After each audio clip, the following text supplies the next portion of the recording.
The letter arrived on a Tuesday, which was strange, because nothing important ever happened on a Tuesday. Sergeant First Class Aldana set it on the corner of her bunk without opening it. She'd been staring at the same spot on the ceiling of the transit barracks for 11 minutes, counting cracks, which was something she did when she didn't want to think about what she was actually thinking about. The envelope had the Special Operations Command seal on it. She knew what it meant. She'd been waiting 8 months for it to arrive, and now that it was here, she didn't want to touch it. That was the thing about Aldana. She could put a .308 round through a target at 900 meters in a crosswind without adjusting her breathing. But she couldn't open a piece of mail. She'd grown up in Fresno, California, in a house that smelled like tamales and motor oil, because her father worked at a shop 2 blocks away and always came home with his hands dark at the knuckles no matter how hard he scrubbed. He had a picture of her uncle on the wall, dressed in army greens, taken somewhere outside Saigon in 1968. Her father never talked about that picture. She learned not to ask. She enlisted at 19, not because anyone told her to, not because she had nowhere else to go, but because she was the kind of person who needed to know what she was made of. Some people figure that out in college, or on the road, or in therapy. Aldana figured it out on a rifle range in Fort Benning, Georgia at 6 in the morning, with a drill sergeant screaming 2 inches from her ear and a target 200 yards out that she hit dead center on her first shot without thinking. The drill sergeant went quiet for a second, which was rarer than a solar eclipse. Then he walked away and didn't bother her for the rest of the day. The envelope was from Colonel Rhett Lassiter, who ran Joint Special Operations Task Force Southwest and who had a reputation for being the kind of man who would eat a MRE in the rain and call it a good lunch. She'd met him exactly once, in a debrief after the Kandahar operation, when she'd been sitting at the end of a long table full of men who were all talking over each other. Lassiter had walked in, sat down, looked at the room, and then looked directly at her. "You're Aldana," he said. "Yes, sir." "You took the north position." "Yes, sir." He'd nodded once and said nothing else to her during the entire 2-hour meeting. She'd spent the drive back to the fob trying to decide if that was good or bad. She opened the letter. It was a reassignment order, classified attachment. She read it twice. Then she sat on the edge of her bunk and put her hands on her knees and stared at the floor for a while. She'd been requested by name for a 6-week embedded advisory rotation with a Tier 1 element in the Helmand River corridor. The team was called Dusk Watch. She'd heard the name once, from a warrant officer at Fort Bragg who'd gotten very quiet when he said it. The way people get quiet when they're talking about something they respect more than they can explain. No one had told her she was being considered. No one had asked her if she wanted this. It had simply arrived on a Tuesday in an envelope like a bill.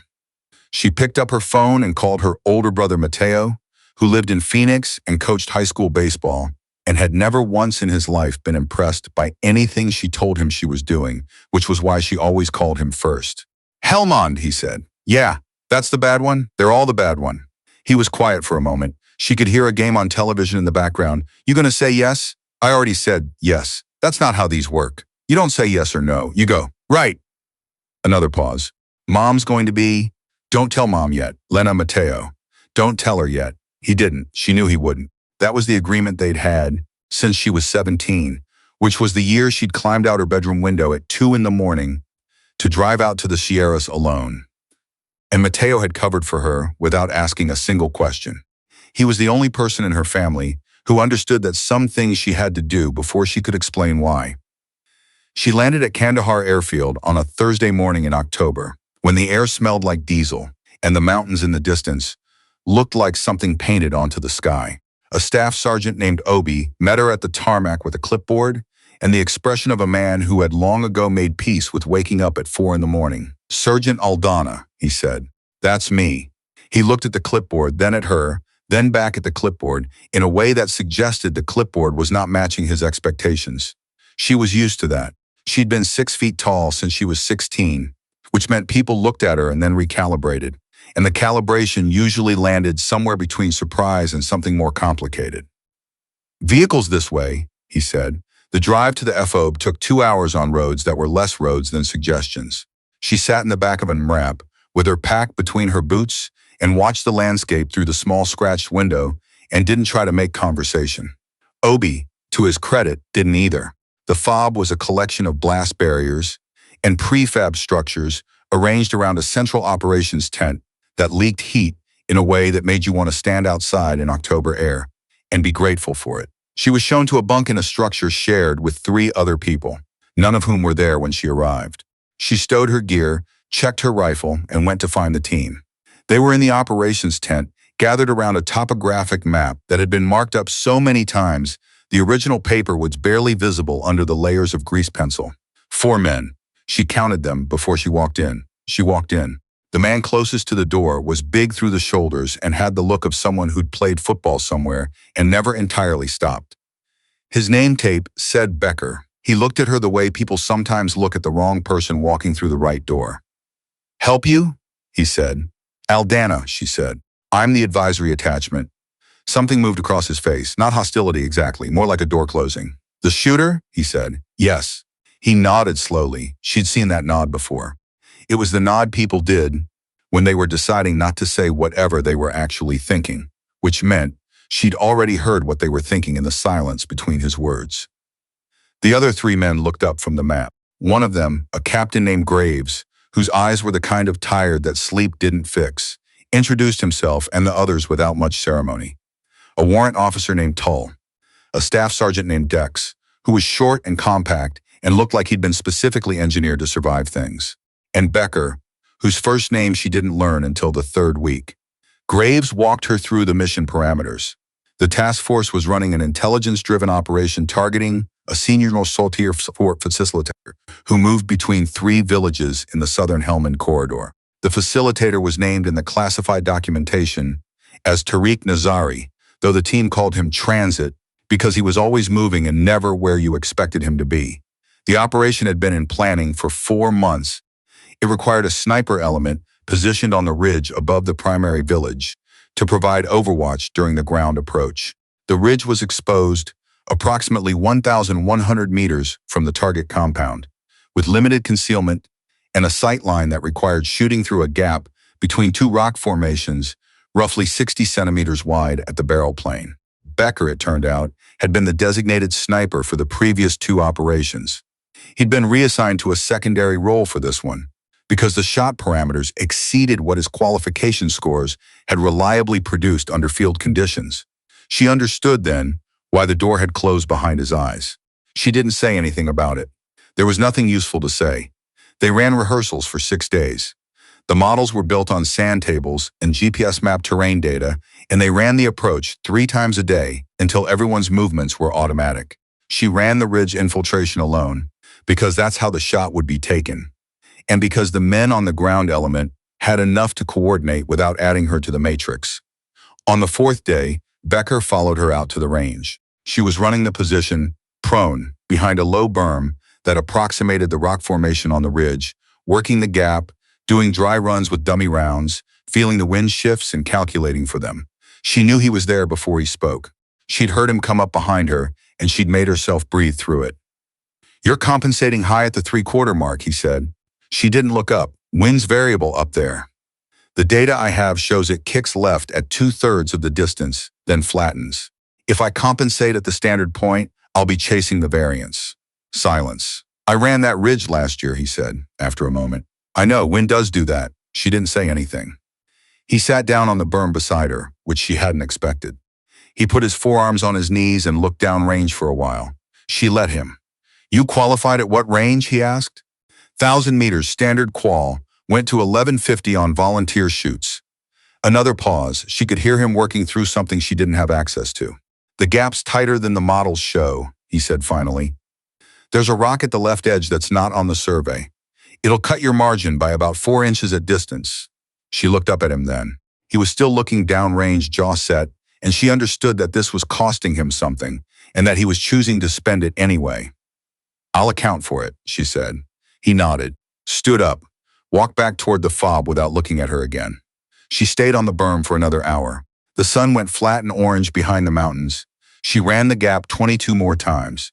The operation launched on a night with no moon, which was standard doctrine and also deeply unpleasant in practice. She moved out 2 hours before the ground element, alone, with a spotter's scope and her rifle, and enough water for 8 hours and the coordinates of the ridge burned into her head so completely she could have walked it backwards in the dark. She did essentially walk it in the dark. The ridge was steeper than the model suggested, and the rock was loose in places where it shouldn't have been, which meant she went slower than she'd planned, which meant she arrived at the position with 40 minutes less margin than she'd wanted. She settled in, got prone, ran a wind check, found the gap. Becker was right about the rock. The left edge was closer than the survey showed. She adjusted 3 inches right, ran the math again, adjusted another 1.5 inches. She was ready at 0147. The ground team moved at 0200. She had them on scope from the moment they left the staging point. 4 shapes in the dark moving low and fast across the valley floor. She tracked them without thinking. The way your eyes follow something moving in your peripheral vision, automatic and involuntary. They reached the compound wall at 0223, 13 minutes ahead of schedule, which was Dex's doing. He'd found a better approach route 2 days before the operation and had argued for it over Becker's objection and Graves's hesitation, and he'd been right. She saw Transit, Nazari, before the ground team did. He came out of a side door she hadn't expected, moving fast, looking back over his shoulder. Somebody inside had tipped him. She processed this in approximately 1 second, which was about how long she had before he reached the corner of the compound and was gone. She keyed her radio. Tango moving, south face, you're 7 o'clock, 60 meters. Graves visual? Negative. He'll clear your sight line in 3 seconds. Can you take it? The gap. 1100 meters. 3/4 wind kick left, the adjusted 1.5 inches. Becker's rock. Confirmed, she said. She breathed out. Found the edge of the gap. Found him in the scope. She didn't think about any of it. That was the thing she'd tried to explain to her mother once, on a phone call that had gone badly. The way those conversations always did.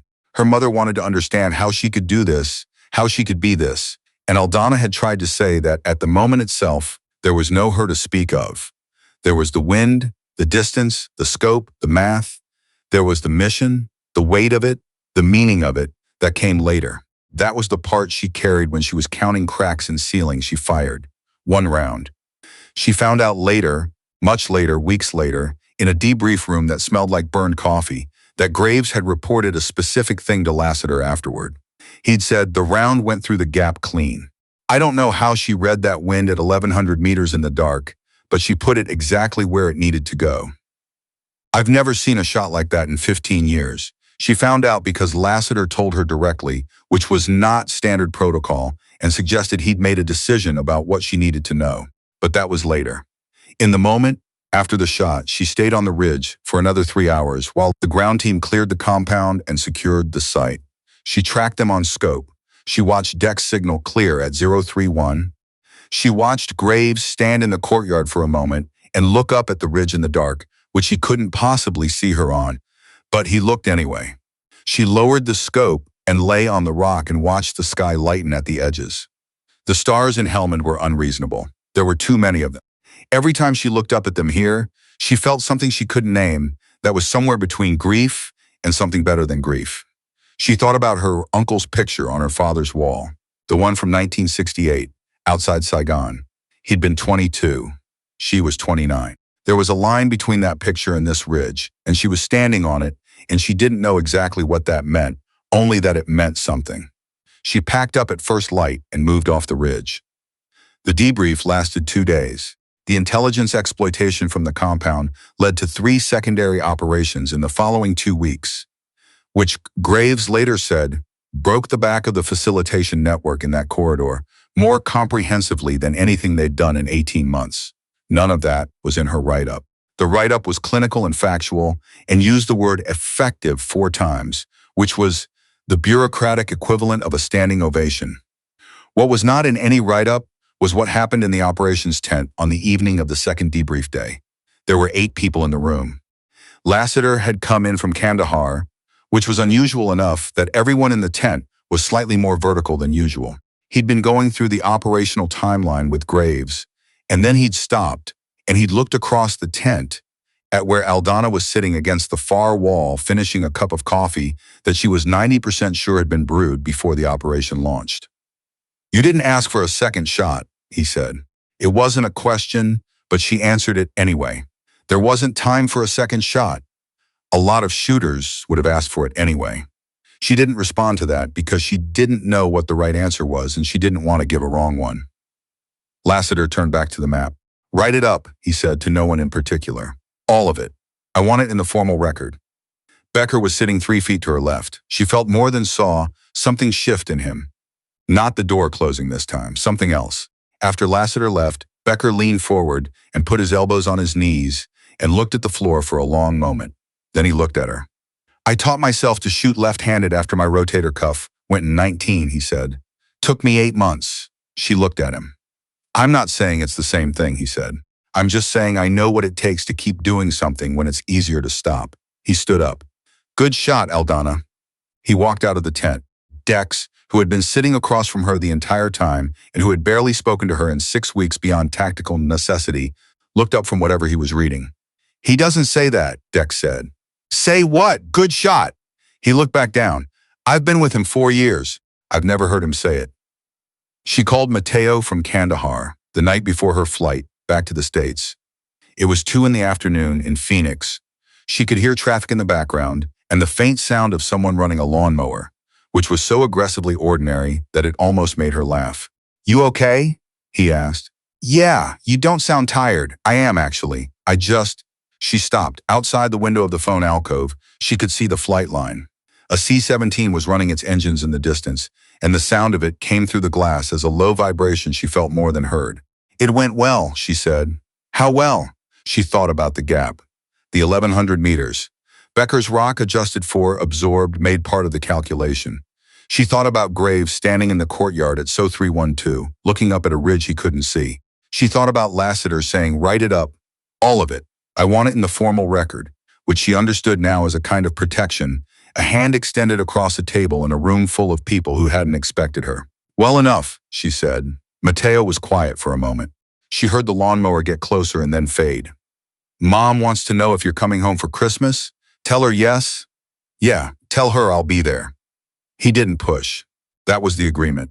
She hung up and sat for a while in the small room with the vibrating window and the distant engines and thought about Fresno, about tamales and motor oil, about a picture of a 22-year-old on a wall in a house she hadn't slept in for years. She thought about what it felt like to carry something without setting it down. Then she picked up her bag and walked out to the tarmac and got on the plane. 3 months later, she received a second letter. This one was different from the first, heavier paper, different seal. Her name typed on the outside with the kind of precision that suggested someone had taken care with it. She opened it sitting on the same bunk in the same transit barracks, which felt like the kind of repetition that meant something, though she couldn't have said what. It was a commendation from Lassiter. Attached to it was a formal recommendation for the Special Forces Qualification Course, sponsored by name, which was not a thing that happened through standard channels and was not a thing she had applied for. She read it twice. Then she sat on the edge of her bunk and put her hands on her knees and looked at the floor for a while, which was what she did when something had arrived that she hadn't known she was waiting for. Outside, the flight line was starting up its morning noise. Engines, vehicles, the far-off thud of something large landing somewhere, and the sound of it came through the walls, steady and purposeful, like a pulse. She set the letter on her knee and looked out the window at the pale gray sky.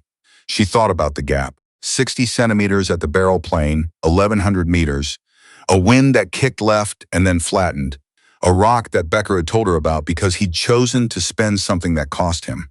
She thought about the way some things once done couldn't be undone, not because they were permanent in a simple way, but because they had changed the shape of the space around them, the way a stone changes the current in a river long after it's been thrown. She folded the letter carefully and put it in the breast pocket of her uniform, close to her sternum, where she could feel the paper against her chest when she breathed. Then she stood up, shouldered her bag, and walked toward whatever came next.